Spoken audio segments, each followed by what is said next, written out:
Okay, I want to talk about Harry Potter. It's just it. Who else is finding themselves in this weird post-Potter depression right now?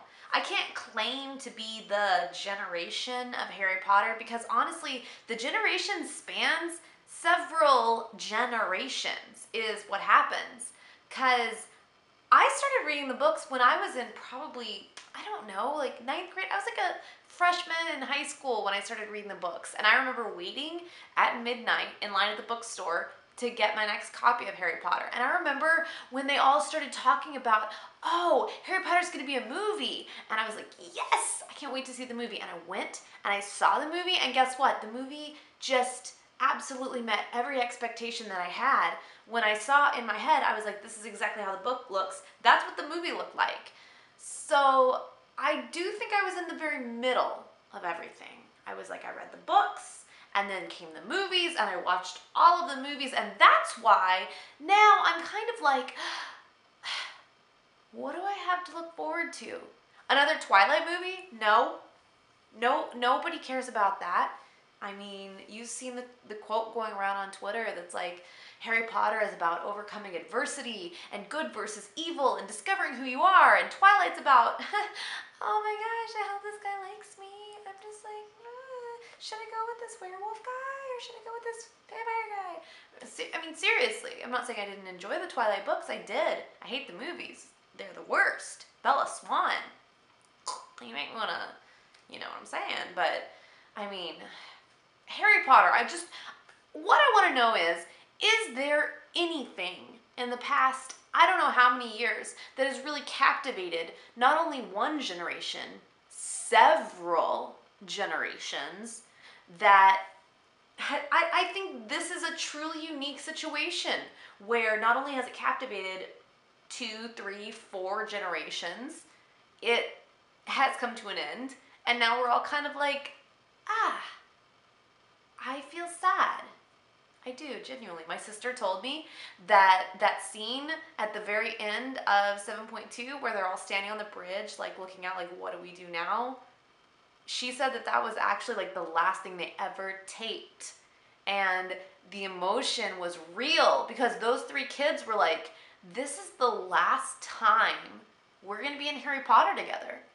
And like you can, like, so I watched the movie thinking about that, and I even got emotional. I was like, these little kids grew up together. Oh, it's just so sweet and stuff. I know I'm going on about nothing. I get that. Anybody else, they watched Harry Potter in 3D and they were like, oh, why is Voldemort's face like landing on me? Gross. That was me. And then I also had that thought where I was like, what's happening at the American School of Wizardry right now? In Britain, they're fighting Voldemort. Meanwhile, in America, the School of Wizardry is fighting obesity. Jolly good. Whatever. Anyway, what I'm saying is, Harry Potter, I loved it. It was a part of my growing up. I loved the books. I'm definitely planning on forcing my children to read them, and then I'm going to force my children to watch all 8 movies as well, because that's what you do when you're a good parent, is you force your children to like the things that you liked. They will also like skinny jeans, pajama jeans, possibly, and there is a chance that I might make them listen to Kesha as well, because I'm going to be a good mom. It's what I do. I'm just saying, I've been having dreams, me and Harry Potter. In my dreams, I'm carrying around a wand. I don't know if anybody else is like experiencing that, but I'm like sitting in my dream and I'm like, Expelliarmus, Lumos. And then I wake up and I'm just super disappointed that I'm still not a wizard. Like I said, I feel like there's a lot to deal with. I'm sorry, fake emotion. YouTube, you don't get that, because there is actually somebody making a video right now crying about how they're so sad that Harry Potter is over. And I'm sad, don't get me wrong, I'm super sad that Harry Potter is over. But like, life goes on. And I look forward to the next British book about some sort of crazy magic that we Americans don't understand.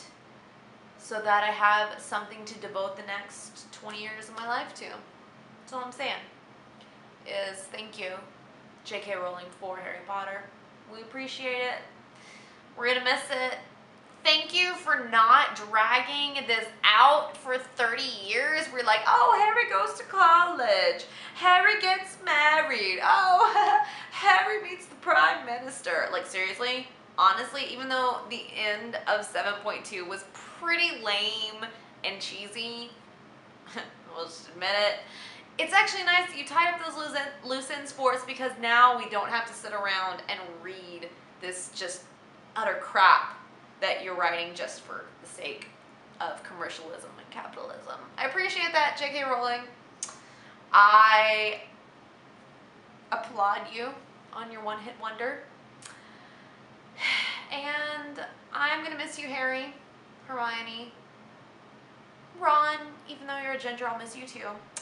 And Neville, what up? I don't know when you got hot, but call me.